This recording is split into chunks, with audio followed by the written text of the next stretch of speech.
Selamat datang di Accounting Cast, ngobrol sana sini bersama aku Eni dan saya Ibu Sukma dari dosen dari Prodi Akuntansi Fakultas Ekonomi dan Bisnis Universitas Muhammadiyah. Selamat datang Bu Sukma. Iya, En. Oke, langsung gas aja kali ya Bu ya. Jadi tema hari ini kita itu adalah keorganisasian dan pendidikan. Jadi aku mau tanya-tanya sama Bu Sukma nih ya. Gimana sih perjalanan pendidikannya Bu Sukma sampai bisa jadi dosen keren di UMD ini?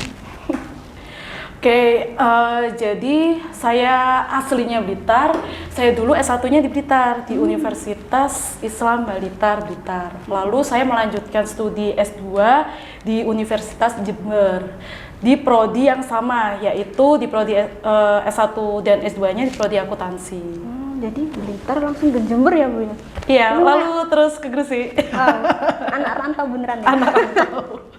Oke, selanjutnya masa mudanya Bu Sukma nih ya, sebagai mahasiswa itu ngikutin organisasi apa aja sih? Oke, jadi memang saya pribadi merasa perlu ya kita untuk mengikuti organisasi, baik organisasi intrakampus maupun organisasi ekstra kampus. Jadi supaya apa? Supaya keilmuan kita, relasi kita itu nggak hanya yang ada di sekitar kampus aja.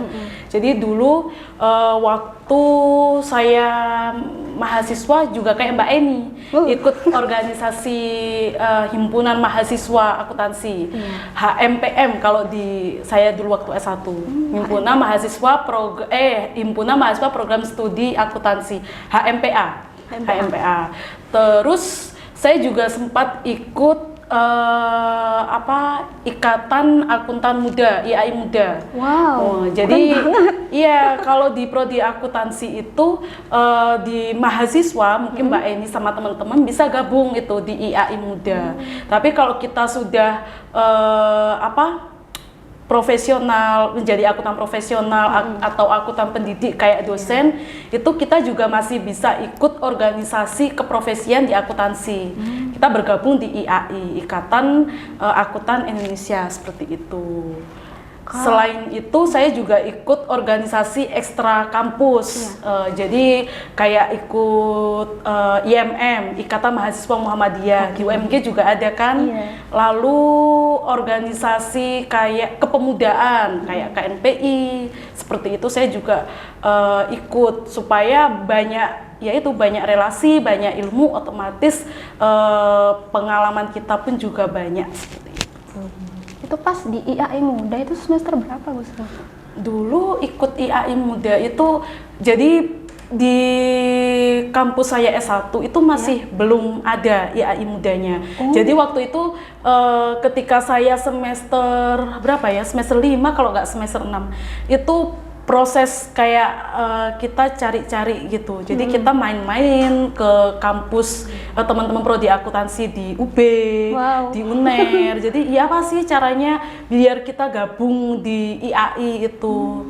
Ternyata itu di IAI Muda itu ada zona-zonanya. Kalau di daerah Blitar itu kita IAI Muda Karisidenan Kediri. Jadi gabungan dari kampus-kampus yang ada di Blitar, Tulungagung, Kediri.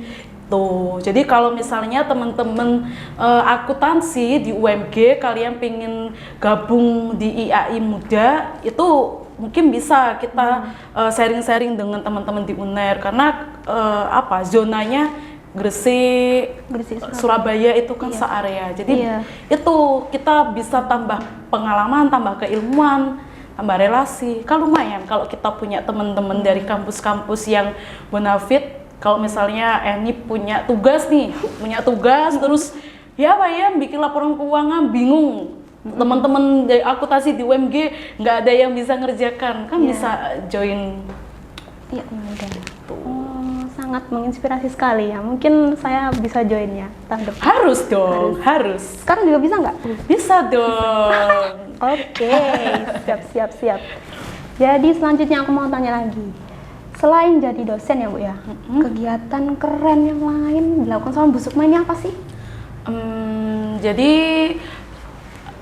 kegiatan lain yang saya lakukan hari ini, aktivitas atau kesibukan saya selain di menjadi dosen di kampus menjadi dosen di sini, saya juga ikut dosen-dosen senior di UMG. Mungkin ketika Pak Ipul atau Pak Anwar atau Bu Umay ada kegiatan-kegiatan kayak ngaudit, mungkin di sekolah-sekolah Muhammadiyah, atau mungkin ada kegiatan ngaudit di mana, itu saya ikut. Jadi selain selain nambah income, nambah pengalaman juga. Karena kan kalau saya nggak praktek ikut ngaudit langsung, saya mau sharing ke mahasiswa, ya apa sih ngaudit di lapangan tuh kayak apa, kan saya nggak bisa cerita. Terus saya juga suka ikut kayak pendampingan UMKM, karena kan banyak ya, banyak UMKM itu yang mereka belum bisa menyusun laporan keuangannya sesuai standar di akuntansi. Ya kita sharing-sharing seperti itu. Jadi saya dulu sebelum digabung di UMG ikut sama teman-teman S2 saya itu kayak membantu bikin laporan keuangan, sehingga karena ada tuntutan juga untuk dosen untuk melakukan pengabdian kepada masyarakat. Iya juga benar. Seperti teman-teman yang mungkin ikut KKN seperti itu. Karena kalau gitu kan kita bisa cerita ini. Saya bisa cerita di kelas, ternyata nyusun kayak menghitung harga pokok produksi atau harga pokok penjualan. Memang ternyata di akuntansi rumusnya seperti ini ya. Cuman kan kita juga harus fleksibel mengikuti kondisi yang ada di lapangan, yang menyampaikan keilmuan itu yang sesuai. Ya, edukasi seperti itu saya masih suka. Sip. Sangat keren banget ya Bu ya. Sangat menginspirasi juga buat teman-teman yang nonton, juga jangan lupa ya guys ya. Oke, selanjutnya gimana sih cara Bu Sukma bisa memanage waktu buat stay connected, bisa interaksi sama mahasiswa di luar jam kuliah? Gimana sih Bu?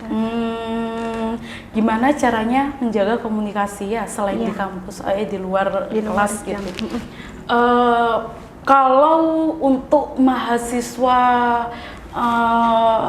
bimbingan magang. Saya ke semester ini udah dapet mahasiswa bimbingan magang ya. Itu saya jadwal. Jadi kayak semester kemarin saya dapet jadwal ngajar di kelas itu hari Senin, Selasa, terus ada hari kosong itu hari Rabu, Kamis, Jumat itu saya ngajar praktikum. Jadi saya menjadwalkan mereka untuk bisa bimbingan magang yang di dalam kampus itu di hari Rabu. Jadi saya sampaikan di grup, kalau teman-teman mau bimbingan, mau minta tanda tangan atau lain sebagainya, datang ke kampus di hari Rabu, supaya mereka sedang magang atau mungkin mereka yang kerja itu mereka bisa jauh-jauh hari izin. Saya tiap hari Rabu ini punya kesempatan bisa ketemu sama Bu Sukma di kampus gitu. Tapi kalau misalnya sharing di luar kampus ya mungkin malam itu bisa, saya masih ada waktu untuk mungkin teman-teman pengen sharing-sharing apa di warung kopi, mau nyeblak bareng. Itu masih oke di jam-jam malam itu. Sekarang ini kan libur kuliah nih, itu lebih fleksibel waktu saya karena nggak ada jam ngajar kan. Jadi kalau misalnya sore malam teman-teman mau ngajak diskusi apa gitu di nongkrong bareng atau nyeblak. Sukanya di mana Bu? Sukanya di mana? Rahasia. Oh my god, rahasia guys. Oke. Terus selanjutnya menjadi dosen kayak Bu Sukma ini ya, ada tantangan terberat nggak? Bisa disampaikan. Tantangan terberat banget. Terberat banget. Iya. Jadi saya dulu mikirnya ya, mikir jadi dosen itu cuman di kampus ngajar aja, setelah ngajar pulang.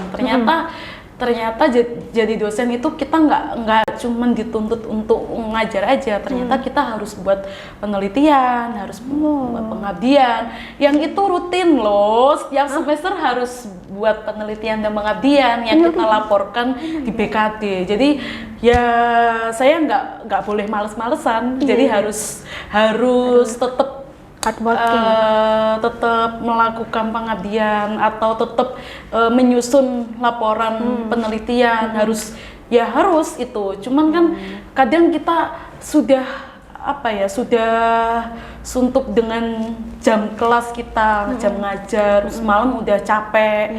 Jadi kayak nggak ada waktu, susah untuk nyusun laporan atau nyusun penelitian Kayak itu. mau tidur gitu mungkin. Iya. Overthinking ya Bu Jadi, ya. Kalau saya kalau udah di kos, sudah di rumah itu wis nggak mau buka laptop. Benar-benar. Jadi Iya. mungkin pagi sampai sore di kampus. Mungkin malam itu ngopi sambil ngarap-ngarap penelitian, cari-cari artikel, jurnal-jurnal ilmiah yang itu kan bisa nambah wawasan saya ya. Misalnya Iya. saya pengen meneliti tentang akuntansi biaya ya. Udah saya pas waktu ngopi-ngopi itu sambil cari-cari artikel-artikel itu. Di situ kan saya punya inspirasi nih. Oh, mau nulis apa ya untuk laporan BKD semester ini. Seperti itu. Jadi nggak cuma mahasiswa aja yang pening kepalanya. Iya. Jadi kamu jangan merasa yang Iya. si paling banyak tugas ya. Saya juga banyak tugas ya. Aduh, saya merasa bagaimana gitu. Ya teman-teman yang nonton harus selalu tetap semangat. Jadi nggak kita aja mahasiswa yang penting, dosen juga sama saja ya. Kita sama-sama punya tugas punya ya. tugas penting sekali. Oke. Selanjutnya, Bu Sukma kegiatannya banyak banget kan? Kegiatannya banyak banget ya. Terus gimana cara ngelola keseimbangan antara tuntutan mengajar, penelitian, sama kegiatan akademis lainnya? Cara ngelolanya bagaimana sih Bu? Yang saya lakukan, saya buat catatan di HP gitu. Misalnya ya, saya punya target mungkin nulis penelitian itu harus selesai hari Senin misalnya gitu. Itu saya hari Jumat itu udah bikin, Senin itu mau ngapain, saya catat supaya nggak kelupaan. Itu yang saya lakukan. Misalnya saya mau ketemu orang, janjian ketemu sama siapa, terus mau ada tugas apa, itu saya catat. Yang saya rasa di hari-hari itu saya punya banyak tugas atau banyak kesibukan, itu saya catat supaya inget. Dicatatnya di mana Bu? Aplikasi? Enggak, di note HP Di note biasa. HP aja. Oh ya. Ya Bu ya. Oke, terima kasih banyak dan sampai jumpa di ngobrol sana sini. Dadah.